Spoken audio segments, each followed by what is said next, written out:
Jimmie Johnson dominated the field, and after starting from the pole, went on to an easy victory in Sunday night's NASCAR Sprint Cup Series Pepsi 500 at Auto Club Speedway. Johnson became the first driver to win a cup race at the 2-mile track from the pole when he scored his third win of the 2008 season.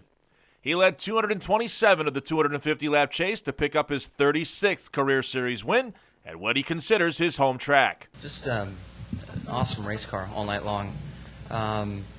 It was really good in the sun, and fortunately we tried a couple things from time to time to see where the track was going adjustment-wise, and certainly hurt our car and really just put it back, and we found a direction with some tire pressure that worked and really didn't touch much all night long, and the car was really fast and good, and I think the track came to us. Instead of us chasing a track changing it, it really came to came our direction, and the car was just awesome all night long. And more than anything, I'm happy to close the deal.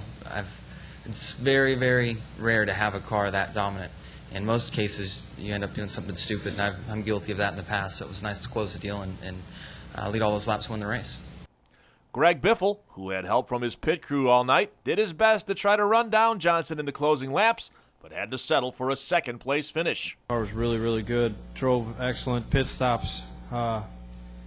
Man, I don't even know what to say. I beat everybody out every time. I just have never had that happen before. And they've been working on the pit crew and shifting guys around, and it was pretty spectacular tonight. I hope that we can continue that in the chase.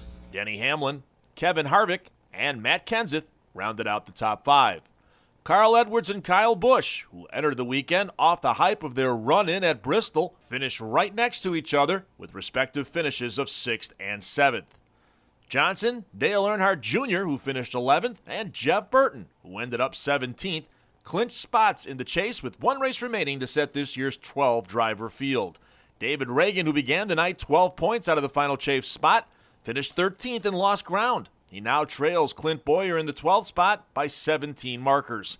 The Sprint Cup Series now heads to Richmond International Raceway for Saturday night's Chevy Rock and Roll 400, the final race to determine this year's 12-driver championship field.